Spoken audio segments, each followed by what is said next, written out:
네, 이슈의 재구성 시간입니다. 앞서 오징어 게임의 깐부 할아버지 성대모사였던 것 같아요. 많은 분들이 종목 맞추기보다 더 어렵다고 하셔서 제가 대신 힌트 드립니다.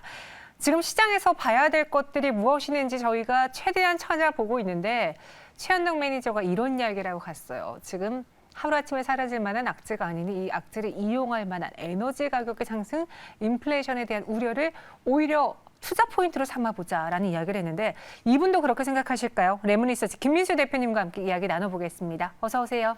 안녕하십니까. 네, 안녕하세요. 이 중국이 사실 헝다를 우리가 가장 걱정했었는데 네. 이 헝다 이야기도 아직 해결된 건 아니긴 하지만 그보다도 중국의 전력난 에너지 이야기를 또 걱정하고 계시더라고요. 중국과 호주의 싸움으로 인해서 오히려 우리는 맑은 하늘을 보고 있다. 뭐 이런 기사도 많이 나오고 있는데 네. 어떻게 시작된 것인지 최근에 중국이 살짝 꼬리를 내렸다고요? 네, 꼬리도 내리고 머리도 내리는 것 같습니다. 네. 지금 기조로 보게 되면은 중국의 지금 같은 변화가 나올 때, 그러니까 좀 쉽게 말씀드리면 지금 시장의 가장 큰 악재가 뭘까요? 라고 얘기를 했었을 때, 제가 보기에는 일단 인플레이션, 그러니까 즉 어떤 금리가 빠르게 올라가지 않을까라는 부담, 그 이면은 이런 에너지 가격들의 상승세, 네. 여기에 초점을 맞춰야 될 것 같고요. 그에 따른 부담을 가장 많이 느끼는 게 일단 중국이다라는 관점 쪽에서 일단 중국 같은 경우 이번에 흐름을 보게 되면 화력 발전 쪽의 발전 비중이 60%를 차지합니다. 그중에 기존의 호주산 석탄을 50% 가까이 수입을 했었죠. 네. 그런 상황에서 호주랑 좀 삐걱하다 보니까 어떤 계속 정치적인 부분들 쪽에서 으르렁거리다 보니까 호주산 석탄을 수입을 못하고 다른 나라 쪽, 뭐 몽골이나 다른 아시아 쪽에서 수입을 하려고 하는데 상대적으로 또 이제 물류 비용도 많이 들어가고 네. 여러 가지 변화가 나오다 보니까 이런 쪽에서 부담감을 느끼면서 석탄 가격이 올라가고 하는 부분들을 일단 잘 대처를 못하다 보니까 전력이 부족하게 되는 이런 현상들이 나오죠. 그래서 지금 이런 상황이라고 하게 되면 일단 촉발이 정치적인 부분들에서 된 것도 물론 있다라는 쪽이지만 가장 근저에서는 이런 화석연료가 왜 지금 올라오느냐 여기가 포인트를 맞춰야 되겠죠. 근데 지금 화석연료가 올라오는 가장 큰 배경은 다들 친환경 하다 보니까 신재생 에너지만 관심 있고 거기만 투자하죠. 네. 근데 지금은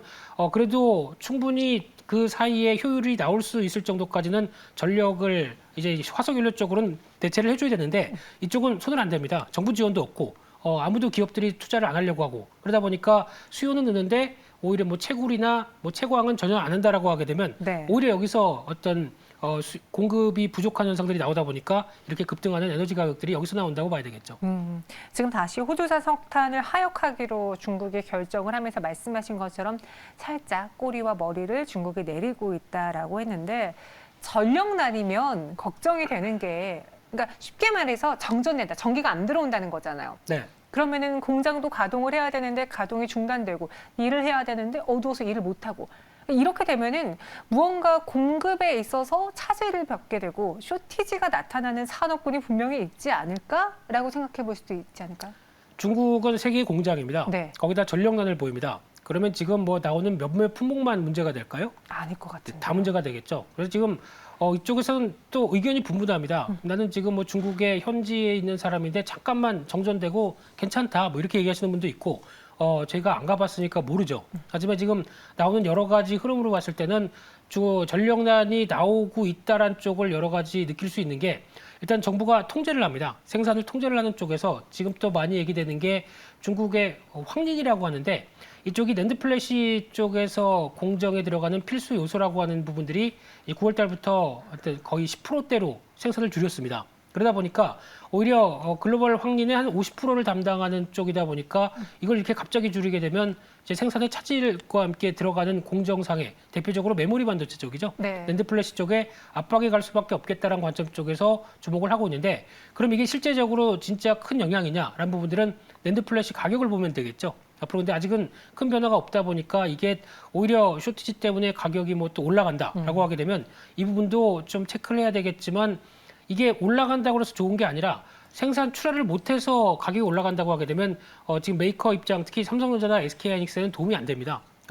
출하를 할 수가 없기 때문에요. 그렇기 때문에 지금 기준으로 보게 되면 뭐 차량용 반도체부터 그리고 또 스마트폰 출하량까지 다 영향을 끼칠 수밖에 없다라고 하게 되면 가뜩이나 이번에 삼성전자가 폴더블 폰 이쪽으로 뭔가 좀 보여주려고 하는데 몇몇 색깔은 아직도 잘 입고가 안 된다고 하더라고요. 네. 네, 크림색인가요? 그거는 아직도 입고가 안 된다고 하는데 저는 아닙니다. 저는 주문 안 했고요. 네네. 근데 아이폰 13도 마찬가지로 지금 기준으로 보게 되면 많이 쇼티지가 나지 않을까라는 쪽도 우려감이 크다고 얘기를 합니다. 이제부터는 좀 우리 원론적인 이야기 말고 속 시원하게 이야기를 해볼게요. 사실 저 너무 궁금한 건데 네. 채팅방에 저희가 오늘 좀 많이 에너지 이야기를 하다 보니까 지금 시장이 뉴스를 만들고 있는 것 같습니다. 그러니까 경제 방송이 계속 이쪽 이야기를 하면서 에너지 가격 오른 만큼 오른 것 같은데 화제로 만드는 것 같아요. 관련 종목 계속 이야기하시는 것 같아요. 이제는 투매 구간입니다라고 말씀하신 분들이 있어요. 어떻게 생각하세요? 어떤 걸 시장이 투매란 얘기를 저희가 하셨- 지금 이 에너지가 심각하다라는 뉴스를 만들어내면서 네. 약간 좀 분위기 조장하는 것 같다. 아, 예. 그럴 수 있죠. 근데 언론의 책임은 상당히 무거운 건 맞습니다만 네. 저희는 이제 보이는 거 그대로 얘기를 하고 그에 따라서 여러 가지 현상들을 이야기하지만 이제 실제적으로 주식 투자자의 입장 쪽에서는 네. 그걸 이제 하나씩 다 연결을 해서 뭔가 투자 아이디어를 만들어내는 게 중요하겠죠. 그렇죠. 근데 지금 같은 시점 쪽에서 저희가 그런 게 아니라 혹시 또 보면 그럼 미국의 CNBC가 잘못됐고, 네, 그리고 또 뭐 원자재가가 오르는 게 잘못됐고. 그게 잘못된 거죠. 네. 원론이 더 잘못된 부분들인데 그냥 다 떠나서 오늘 지금 천연가스 가격만 본다고 하더라도 저거 누가 저렇게 만들었습니까? 그러면. 네, 근데 이게 언론이 만들었다고 보기보다는 뭐 어떤 수요와 공급에 따라서 움직이는 변화가 가장 크기 때문에 지금 이제 예전에 2달러였던 게 지금 6달러까지 들어옵니다. 이 부분에 대한 압박들을 누구보다 더 잘 느끼는 쪽은 저희는 그나마 전력 가격들이 싸니까 이게 피부로 안 나와닿는데 유럽 쪽이나 이제 영국 같은 경우는 전력 가격들이 여기에 기반해서 움직이는 상황이 나오다 보니까 거의 10배 가까이 올라갑니다. 네. 이런 현상이 나오는 거는 이건 팩트죠. 네, 그렇기 때문에 거기에 기반돼서 어떤 변화가 나올 것인가를 또 여러 가지 생각하는 게 더 중요하지 않을까 싶은데 예, 잘하겠습니다. 네. 네, 저희도 한번 팩트를 잘 점검해서 이게 과장되지 않은 뉴스가 되길 저희도 공부해 보겠습니다. 그럼 이 전력난이 언제까지 지속될지 지금 뭐 후성도 그렇고 오늘 앞서 얘기한 GS 글로벌도 그렇고 관련주로 크게 올랐거든요. 네. 그러니까 저도 사실 솔깃하더라고요. 원자재 가격 상승, 천연가스 가격 상승 관련주를 담아볼까? 어때요? 저는 거기서 투자 아이디어를 얻어서 지금 어느 정도 시장에 반영된 흐름만큼의 주가 움직임이 나오는데 그거 따라가는 건 별로 의미가 없다고 생각됩니다. 워낙 이슈가 나와서 주가는 당연히 반응을 했을 테고. 근데 거기서 뭐 먹을 걸 찾는다고 거기서 매매하는 거는 솔직히 물론 지금 같은 때 매수기가 있는 때 매매한다고 하더라도 네. 이 부분이 또 뉴스가 딱 단절된다. 그러면은 그냥 또 고점에서 떡 물려버리는 거죠. 그럴 수도 있죠. 네, 그렇기 때문에 이슈가 많을 때는 오히려 시장에서 몰린다고 하더라도 내가 특별히 그거를 통해서 앞으로 내일이나 아니면 또 점점 연관성을 키워가겠다라고 생각하지 않는다고 하게 되면 추격 매수하는 거는 좀 자제하셨으면 좋겠습니다. 네. 중국 전력난에 대해서 이야기를 해주셨고요. 지금 구간에서 추격 매수하기는 힘들 수 있다. 그럼 대표적으로 후성과 GS 글로벌을 좀 오늘 점검을 해볼게요. 저희가 네. GS 글로벌은 앞서 공략주로도 이야기를 했는데 관련주로 후성이 상승했거든요. 네. 중국 전력난의 2차 전지 소재가 왜 엮인 겁니까? 일단 GS 글로벌부터 잠깐 살짝 말씀드리게 되면은 알겠습니다. 네, 제 하고 스타일대로 싶은 거 갑니다. 다 하세요. 네, 감사합니다. 네네. 네. 이 다 좋은데 뭐 예전에 쌍용 쪽이었죠, 이 회사가. 쌍용 쪽이 다 좋은데 부채 비율 보십시오. 여러분은 이거 주식을 매매할 때 입장 쪽에서 일단 걸러야 될 종목 중에 하나입니다. 부채 비율 이렇게 나오는 종목을 모멘텀만 갖고 매매하다가 또 약간 좀 부담이 될 수 있기 때문에 이 점은 참고하셨으면 좋겠고요.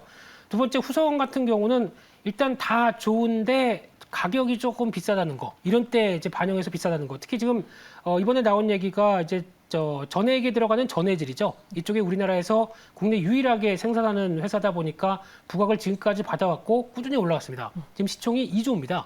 근데 올해 순이익 나오게 되면 200억 정도 나오는데 2조 어우 너무 비싸라고 생각하실지 모르겠는데 지금 시장에서 보는 것처럼 하반기에 빠르게 실적 개선 부분과 또 내년까지 생각하게 되면 내년은 영업이익이 지금 1,000억대까지 나올 걸로 생각합니다. 그렇게 흐름이 나오게 되면 저거 비싼 종목 아닙니다. 그렇기 때문에 지금 소재단에 있는 종목들을 재평가하는 과정 쪽에서 지금 나오는 변화다라고 하게 되면 관심은 높지만 단기적으로는 비싸다라는 게 가장 큰 결론일 것 같고요. 그렇기 때문에 지금 따라가시는 것보다 혹시나 또 시장이 좀 약했을 때 잘 버틴 종목은 오히려 시장이 반등하게 되면 낙폭 과대했던 종목들이 먼저 올라갑니다. 그럼 이런 종목들은 약간 또 주춤하거나 차익 매물이 나올 수가 있겠죠. 그럴 때를 이용을 해서 지금보다는 한 단계 약간 호흡을 가다듬고 보는 게 좋겠다라고 해서 따라가진 말자 이렇게 말씀드리겠습니다. 근데 좋다. 네. 좋은데 지금은 따라가지 말자 이야기해 주셨고요. 네. 이 의견이 저희 시청자분의 의견하고 똑같네요. 분석이 잘못됐다는 게 아니라 팩트에 소문이 사람들이 모이는 걸 고점에서 사는 걸 경계하게 해주세요라고 했는데 경계하게 해주셨어요. 네, 경계 근무 잘 서겠습니다. 네, 그리고 또 이런 글 올려주신 분이 있네요. 속보로 레몬민수 내 잘못은 아니지만 잘할 것. 핏 CNBC. 네, 언제 제가 저기 소속인지 모르겠습니다.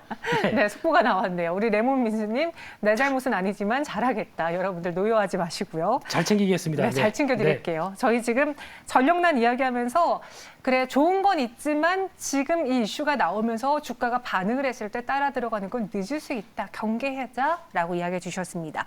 그럼 조금 더 긴 시선으로 봤을 때 지금 당장 들어가는 게 아니라 네. 이 포인트를 투자의 하나 소스로 삼아 봤을 때 눈여겨봐야 할 종목이라던가 꼭 알아야 될 게 있다면 어떤 게 있을까요? 그러니까 일단 지금 나오는 앞서 잠깐 언급을 드렸지만 좀 어려운 말로는 그린플레이션이라고 합니다. 그린플레이션, 네. 그러니까 즉 신재생 에너지를 계속 드라이브를 걸다 보니까 화석 원료가 올라가는 현상 이쪽에 대해서 그럼 이 어떤 과도기적인 상황들을 어떻게 전력을 잘 커버할 수 있을까라는 게 가장 큰 변화겠죠.